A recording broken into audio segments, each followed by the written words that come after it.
Welcome back to episode 2. Today's guest is the esteemed artist who needs no mention, but I will mention her incredible beauty, her incredible skill, and her incredible taste in music. This is Emma Stackhouse. Hello.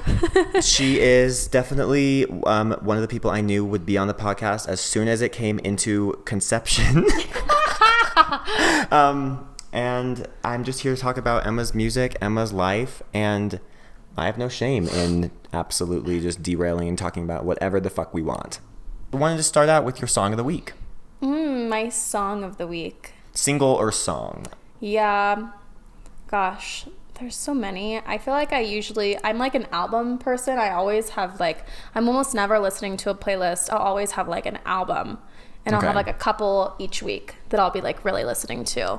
I feel like I just rediscovered Planet Her, and the song Naked on that album is such a summer, it's a perfect summer album. And I feel like when I'm driving around, it's such a great driving. It just is always keeps me hype, keeps me just ready, puts me in a good mood. I feel like, I'm on vacation, and that song is such a good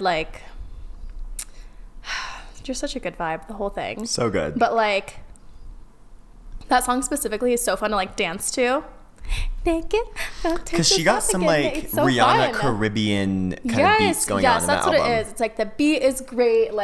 It's just light and fun. I love it. It's great. Yeah. And last summer, it was our definite album of the summer. And I remember listening to it in the winter, being bored. I was like, I need some Doja. Okay, never mind. Different Doja. The Planet Her album is a summer album. It is, you can't listen to it in the winter. It didn't feel right. No. My favorite off the album is the one with the JID feature. Yeah. I need to look at the album again. I have to be reminded. I don't need loving late night options. Yeah. It's just so I don't know, something about just all the beats on that album are so they just make you have to dance. Yep. That's what it is. You have to dance. And that's why I feel like anytime I'm doing a longer drive, it's perfect for the Colorado Springs to Denver. Yes, it is. Drive. I dance the whole way there. The way I used to drive a great time. is I used to be Lana Del Rey, slow, mournful, stare at the clouds. No. Now I hate driving so much. I have to have a beat blasting at top volume for me to be able to even stay awake. Yeah, I have to have something to get me through it. Yes. I'm I have to dissociate and pretend that I'm literally in in a music video.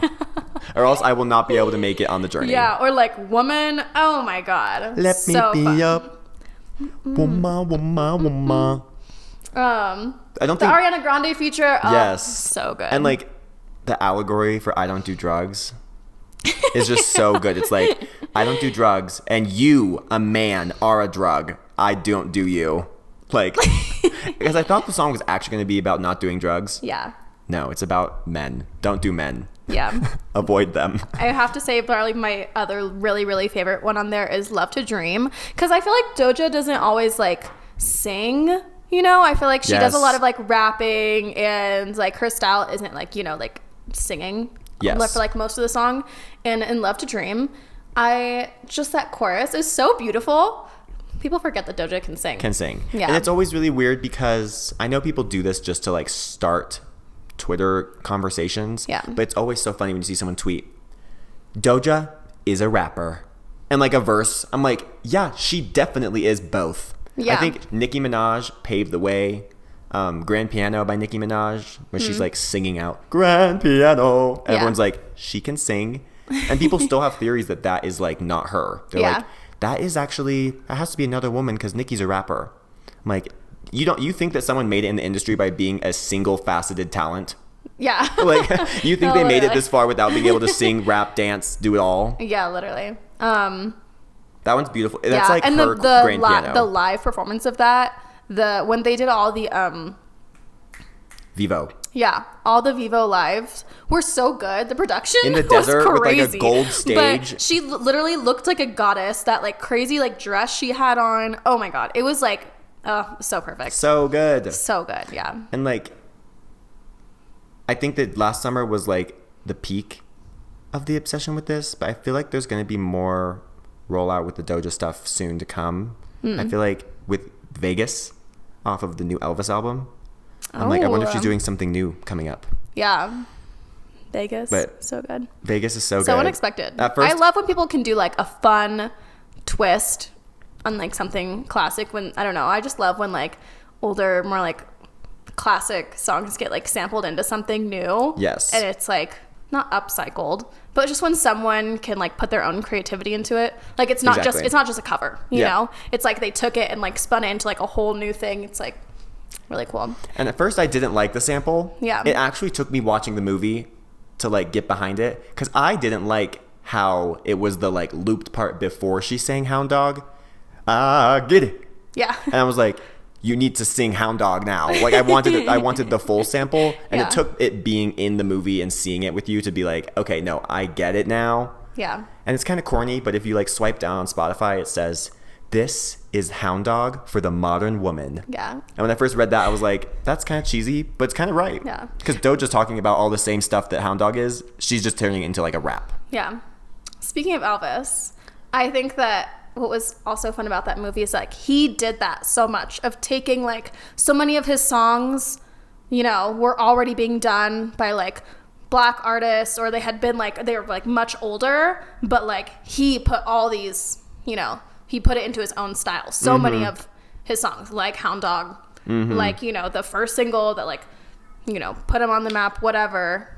Right. You know, they were older songs, but like he put his own spin on it. It was so good. Yes. And I feel like the movie handled it well of how like respectful he was to them.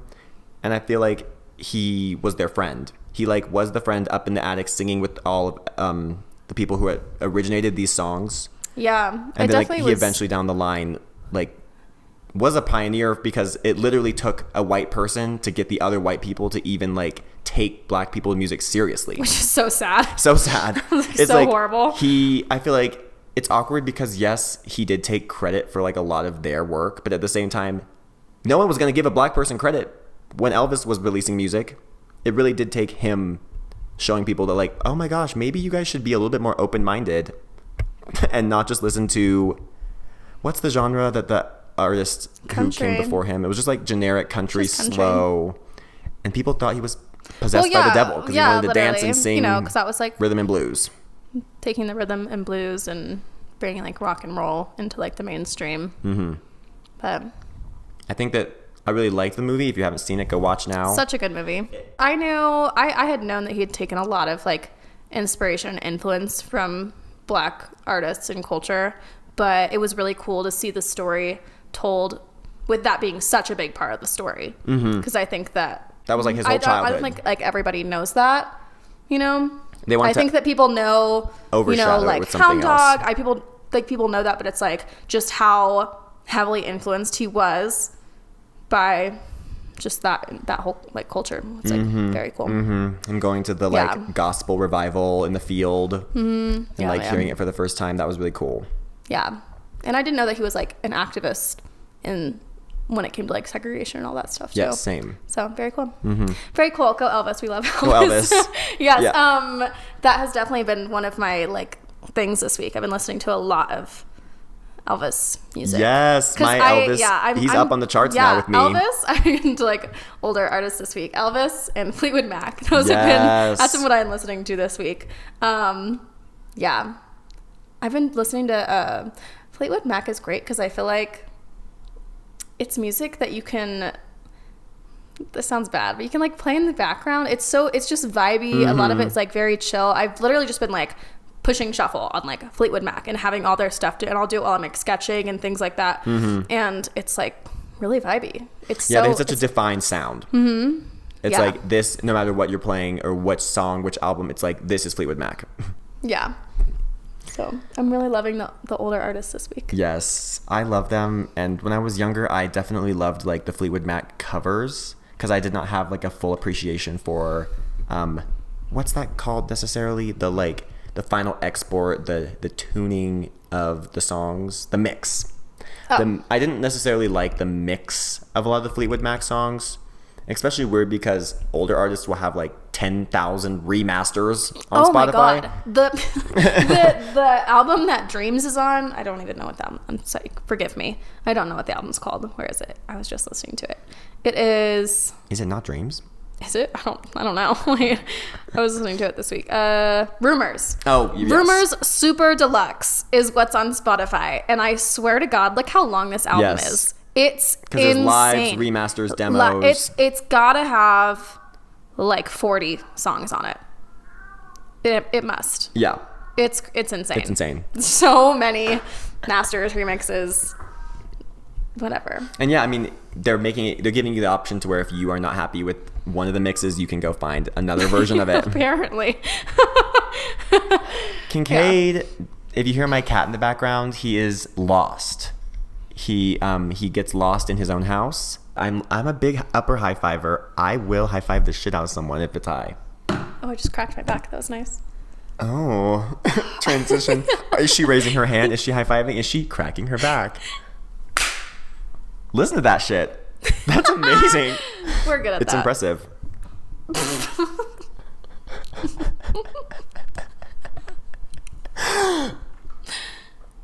The shades are coming off. I need That was so aggressive. I like that. No, do that. I put on makeup today and I just wanted everyone to see it for a second. I thought about that when I made you wear the shades. I was like, she put makeup on. She's going to want to flex the face. No, I have to for a minute. I'll put them back on. I will. I enjoy the shades. Do not knock the camera over. Don't be mean to Marty.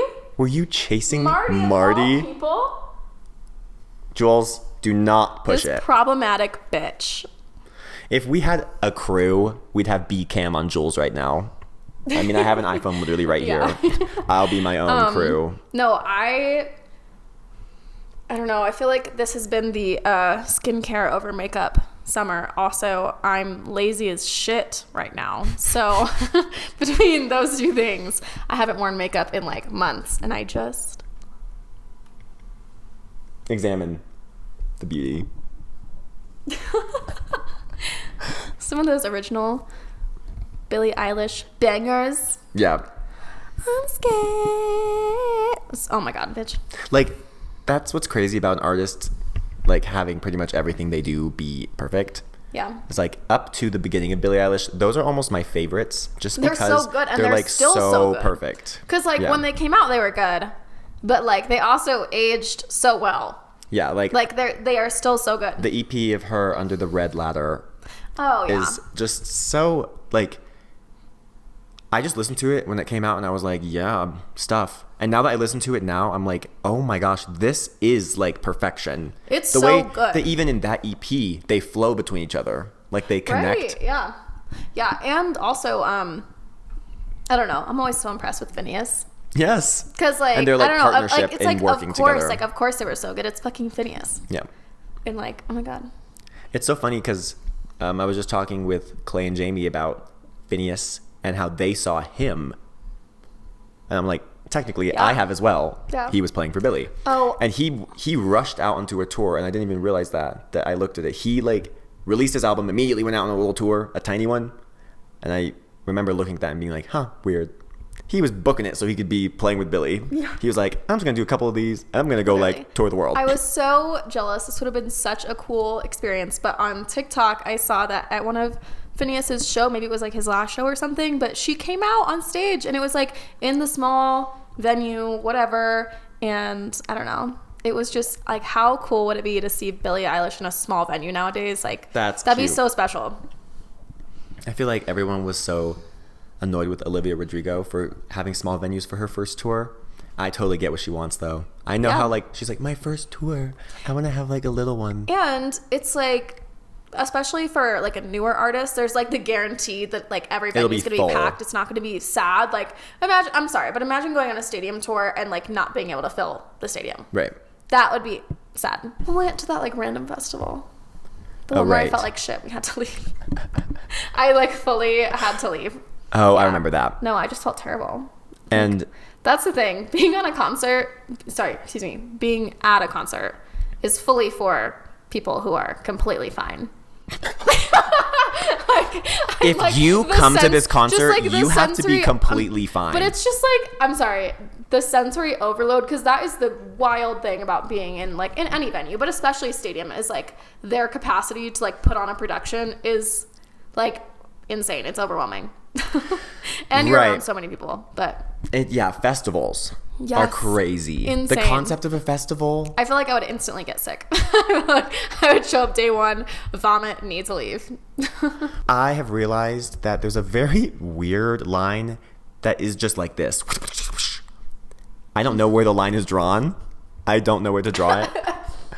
I don't know when a festival and a concert is good enough to make me want to stay through the stupid shit, and when the stupid shit gets to me and I have to go. Yes. The idea of having a podcast and being powerful enough to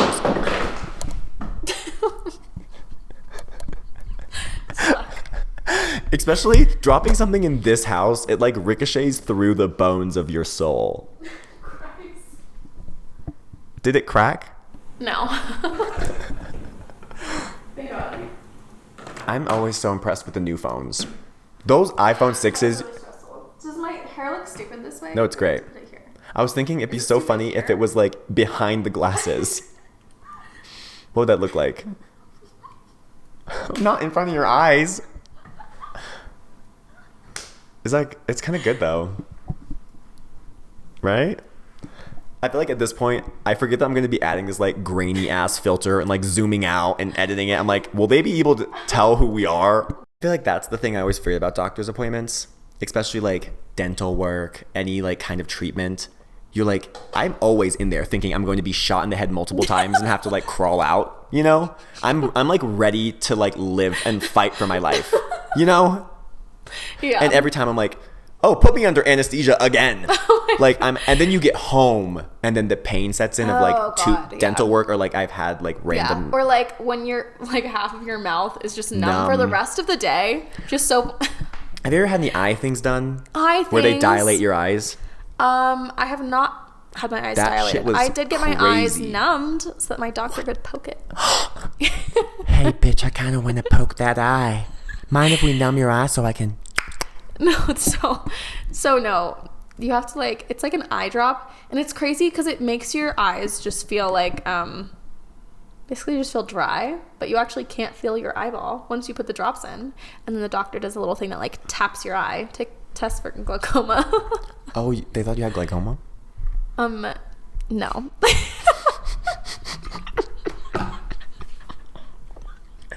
I almost spit that up. Sorry, that was funny. You're just like, no, I didn't have glaucoma. You just poked my eye anyway. Pretty much. I had mine done where they were like... Oh, sorry. My eye doctor's always been a man. How stereotypical. He was so nice, though. And I think he either retired or died. God, my dentist ghosted me this week. Or no, 2 weeks ago. And I thought that your dentist died, but no, he just retired. No. God, it was so crazy. I scheduled an appointment like a few weeks ago for this day. So I, obviously showed up. I got a confirmation call, confirmation text message. Sometimes I check and see if I don't get a confirmation text. If I get a confirmation text, I'm like, I'm going. Yes. So I showed up and the door was just locked. And I was like, oh, that's fucking weird because I have this text message saying it's today at this time. And this is the same place they've been for 10 years. 10 years. 10 years. Okay. So I went like next door. There's like another dentist office. And they were like, yeah, that doctor retired. Someone else bought the practice and they moved. And I was like, damn, that's crazy. They just fucking... Well, what the fuck? Like they were literally fucking ghosted me. How recently did you get the text message? The day before. So... It was crazy. Watch that this man like died, and they're like, we have to cover up for him because his will's not signed. It's just bizarre. Anyways, I tried to call them, and we just kept playing phone tag. So I'm done. I'm over it. I'm gonna find a new dentist. That is the absolute biggest. Fuck you. I'm breaking up with you, bitch. Stop it. That's the biggest L ever. Is like still having your texting machine working, but your dentist being dead. Like. Girl, you have your priorities fucked up. Are you planning the funeral? Turn the text machine off. Turn it off. And like, you mentioned that they said he retired. Yeah. One retires with years of notice and like a replacement doctor. At the least, it's like, it's not like you guys didn't know 6 weeks ago that this man was going to retire. He didn't just surprise you with that. Right. He just woke up one day and said... This has been like the plan for the year. Because if a dentist retires, he's putting like 5 or 6 people out of a job. Yes. Like, you gotta help those people out. I wonder what his poor employees. Maybe he's just a dick. He just said, I'll do the dental work, but I'm actually gonna be gone. Sorry, nurses and front desk lady. Go home. Emma Stackhouse needs to be locked out of the building. Yeah, something like that. Anytime I go anywhere now, it's just so funny remembering back to when I was getting my braces checked on in high school. Or was it younger than that? But I just remember before I could drive at a appointment, and some guy came in, and the lady was like, wow, did you drive here all by yourself? He's like, yeah, I gotta come to these alone now. And I remember thinking that he was so cool. I remember being with my mom every time I went to get my braces checked and going, damn, my mom just has to like sit there while I get like my braces checked. I can't wait till I'm independent and can come alone. God. And now I go to doctor's appointments alone and I hate it. Where is mommy? Like, I will never remember the day. Sorry, excuse me. I will never forget. I will never remember. I will never forget the day that I no longer have my mom with me in doctor's appointments, and it's because my fucking dentist. Wait, so you never the guy. Same dentist? The same dentist. What? The same dentist. Literally, I don't know who it was. If it was like the nurses or him, but basically. Oh they just made me feel like such a dumbass for even asking for my mom to be in the room. I just was How old like, were you? I was like 13.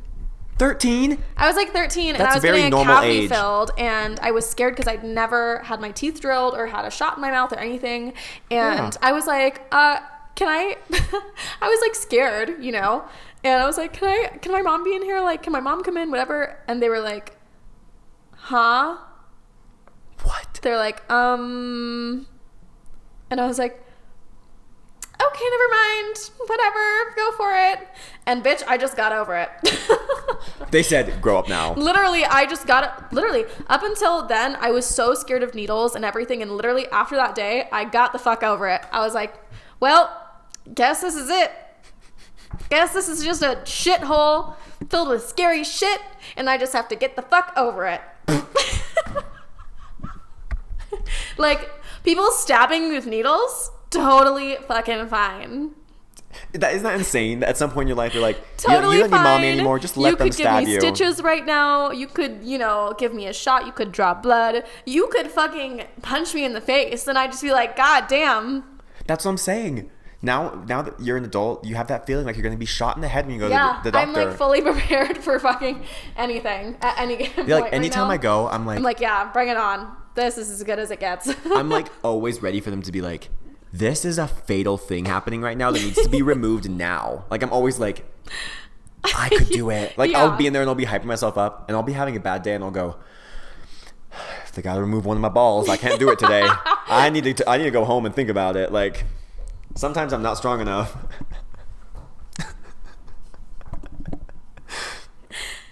I'm not strong enough. So my favorite album of the year, like, we talk about so much and we talk about literally everything and we have so much to say about it, and it never makes, if I ever like record it and go back, it's like, sorry, what, bitch? I do that all the time now, which I think is kind of fun. It's like watching myself on TV like I've never seen it before. I'll watch a video of me and go, I'm saying what? Happens like, next, I bitch? literally Tell will me laugh more. equally as hard at some joke that I forgot. I'll be like, that's good. Whoever said that's hilarious. Like, I've never met myself. Good.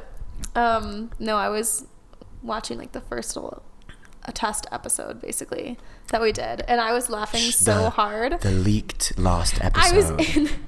I was in the car with like my sister and her boyfriend, and I have my AirPods in listening to it. I knew you were going to watch it around them. I was laughing so hard, and Gracie was like, what? And I was like, it's me and Hudson. Did you show them? Not really.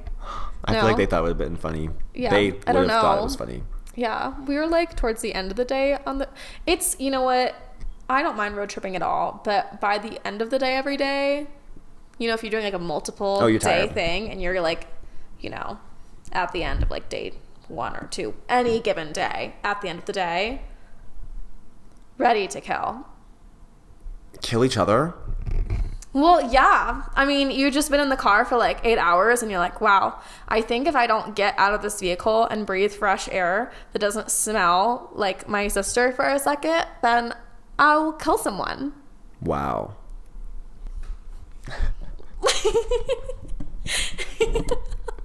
What the fuck?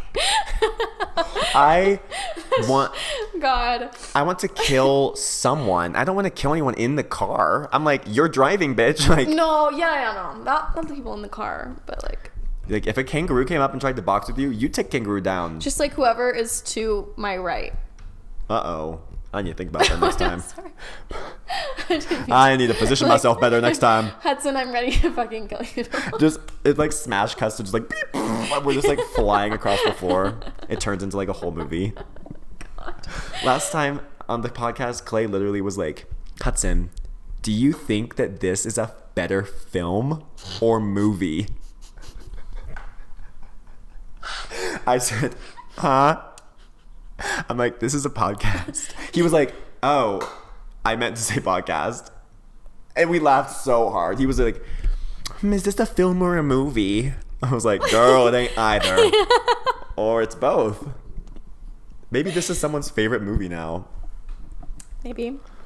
I was at a dinner with Darcy's family. And of course, my like Emma-ism, anything happens.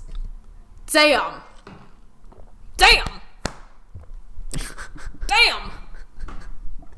That is the most like, Emma-ism. I have definitely stolen that from you.